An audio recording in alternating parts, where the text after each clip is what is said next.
The judge raised his gavel, then a woman stormed in, yelling, "I have evidence!" Everyone froze. Even the jury gasped. But what happened next will shock even those who thought they'd seen everything. But first, let's go back to the beginning. The courtroom held its breath as Jackson Miller sat still, wrists cuffed, eyes fixed on the grain of the wood before him. 20 years. 20 years for something he hadn't done. Not a mistake. An erasure. His life, folded into a stack of reports, assumptions, and one man's word. The kind of word that still carried unspoken power in towns like Clifton, Missouri. Power that could level a man like him with nothing more than a nod in the right direction. The prosecutor had built his case not on facts, but on fear. A few seconds of grainy footage that showed a man with a similar build. A neighbor who claimed to have seen Jackson running from the scene, though his own timeline never quite lined up. And the robbery itself. A liquor store hit at dusk, no fingerprints, no DNA, just one man's story against another. But Gregory Wiles was white, respected, and familiar. Jackson was none of those things in this courtroom. Dana Whitmore, his court-appointed defender, leaned forward, her jaw tight. She'd poured every last hour of her overloaded schedule into Jackson's case, dissecting timelines, cross-examining witnesses, pointing out inconsistencies. But this wasn't a battle of evidence. It was a war of perception. And Dana knew it. You could hear it in how the jury had looked at him, not with certainty, but with distance. They hadn't seen a man. They'd seen a possibility. In the back row, Jackson's mother clutched a worn leather Bible, her fingers trembling as she traced its edge. She'd been up every night praying, fundraising, selling off whatever she could. Her boy, who once cried when he accidentally hit a bird with a baseball, now sat in chains as if born guilty. Beside her, Miles sat with his arms crossed, but his face cracked with panic. The younger brother who used to follow Jackson to the corner store now looked like he'd aged a decade since the trial began. And yet Jackson remained silent. His fists rested on the table, knuckles pale, breath steady.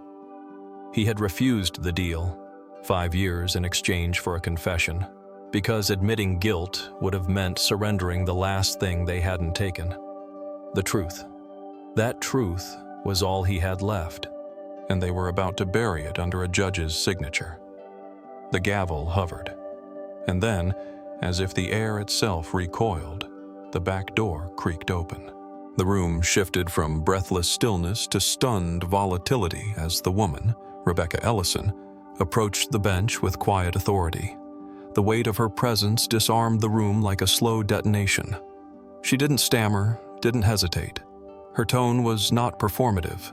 It was restrained, edged with the urgency of someone who knew she had exactly one shot to fracture the machinery of injustice grinding before her. The judge leaned forward, frowning beneath his thick white brows, his fingers tightening around the gavel he hadn't yet dropped. He didn't like disruptions, certainly not from outsiders, especially not ones he didn't control. But something in Rebecca's poise arrested his usual dismissal. She was no hysterical relative, no bleeding heart protester. She was composed, precise, and she had come armed. Dana rose like a spring uncoiled, heart thudding in her throat. Her mind raced through procedural codes. Rule 33, newly discovered evidence. Anything to hold the judge in place, to buy time, to keep the gavel at bay. But it wasn't her words that stalled him. It was Rebecca. The journalist unfolded the manila folder with deliberate care and extended it not to Dana, not to the clerk, but to the judge himself. Inside were high-resolution photographs, crisp and damning in their clarity. Surveillance stills from a gas station dated and time-stamped, showing Jackson Miller in a dark blue hoodie, sleeves rolled up, head bent as he paid for gas. The cashier, the pump, the store logo, everything identifiable. It placed him on the far side of town at 7:43 p.m. The robbery in question occurred at 7:51. The judge froze mid-blink. A hush rippled through the room, ruptured only by a few incredulous murmurs. One juror sat back hard in her seat. Another covered his mouth.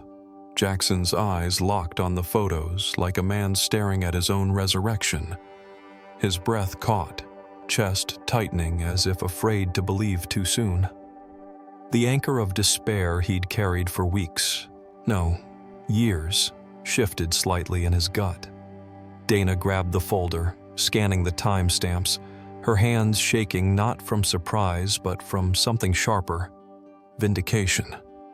Rebecca wasn't done. She flipped to the next page, revealing printed call logs and a list of security camera locations Rebecca had scoured to reconstruct the timeline. The tone of the courtroom transformed. No longer a chamber for sentencing, it had become a crime scene itself. And the silence that followed was not calm, it was loaded.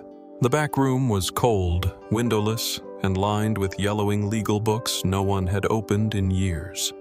A single fluorescent light hummed overhead, casting a harsh white glow that only made Dana's rising nausea more vivid.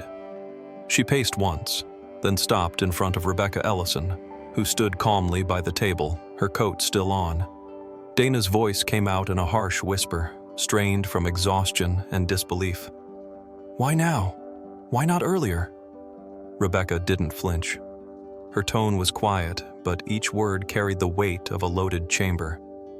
"Because I couldn't prove the setup until last night." She placed a second manila folder on the table, thicker than the first, and slid it open with the steady precision of someone who knew the gravity of what she held. Dana leaned in. Call logs, text chains, cell tower pings, all pointing to something far darker than negligence. At the center, Detective Rick Dawes and Gregory Wiles. The messages were not cryptic, they were blunt. "He's not taking the plea. We need to box him in. Push the robbery story harder.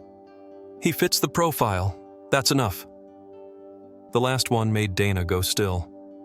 "He won't take a plea. We have to make sure he can't walk." Her hands trembled as she lifted the page. These weren't just procedural missteps. They were the scaffolding of a conspiracy, a deliberate orchestration to imprison an innocent man because he'd refused to play along. The familiar tightness in her chest from years of defending clients with no resources turned into something else entirely. Fury. And a sick, creeping realization. This wasn't incompetence. It was intent. Back in the courtroom, Dana walked differently, not with uncertainty, but with the chilled resolve of someone carrying truth like a torch into a dark room. She stood tall, eyes locked on the bench. "Your Honor," she began, her voice unwavering. "The witness was coerced. The timeline was falsified. The lead detective, Detective Dawes, knowingly collaborated to frame Mr. Miller." Gasps cracked through the courtroom like gunshots. Heads swiveled toward Dawes, sitting stiffly in the gallery, suddenly looking much smaller in his tailored suit. His neck flushed crimson, his fingers interlocked tightly in his lap. Gregory Wiles was conspicuously absent. The judge slammed his gavel, veins bulging. "Order!" But it was too late. The room had turned. The foundation of the prosecution's case had split open, and everyone could see the rot inside. And for the first time since his arrest, Jackson lifted his head. Because in that single moment, hope returned, and it had a name. Truth. The courtroom emptied slowly, as if the air inside had thickened and no one quite knew how to move through it. The judge's words still hung in the silence like smoke from a gunshot. "Mistrial. Defendant to be released immediately." But for Jackson Miller, the echo was distant, like sound filtered through water. His hands, now free of chains, trembled slightly at his sides. His wrists bore the faint, familiar impressions of iron, red and raw, marks that wouldn't disappear with the gavel's final strike. 2 years. Not just measured in days lost behind bars, but in the erosion of belief, in himself, in fairness, in the country that had once promised justice as a birthright. Gone was his job at the auto shop. Gone was the apartment he'd saved 5 years for. Gone were the birthdays, the funerals, the ordinary mornings with his brother over burnt toast and cheap coffee. What he stepped into now was not freedom as people imagined it, but a strange, hollow kind of survival. Outside, the courthouse steps had transformed into a stage. Reporters clustered near the barricades, camera lenses glinting like watchful eyes. Protesters and supporters stood shoulder to shoulder, a sea of cardboard signs and shaking fists. Someone shouted his name. Another held up a banner. Justice for Jackson. But Jackson didn't raise a fist, didn't wave. He simply stood still, eyes closed for a moment, chin tilted toward the sky. That first breath of open air, uncaged, unsupervised, hit differently. It was thick with July heat, exhaust fumes, and the faint scent of trees nearby. But to Jackson, it was clean. It was his.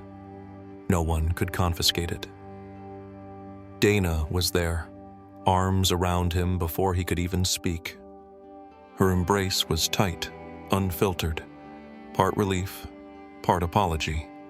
Her voice cracked when she whispered, "You're out." But the weight in her voice made it sound more like, "I'm sorry." Rebecca Ellison lingered at the edge of the crowd, away from the microphones, coat still buttoned, expression unreadable. She didn't look for thanks.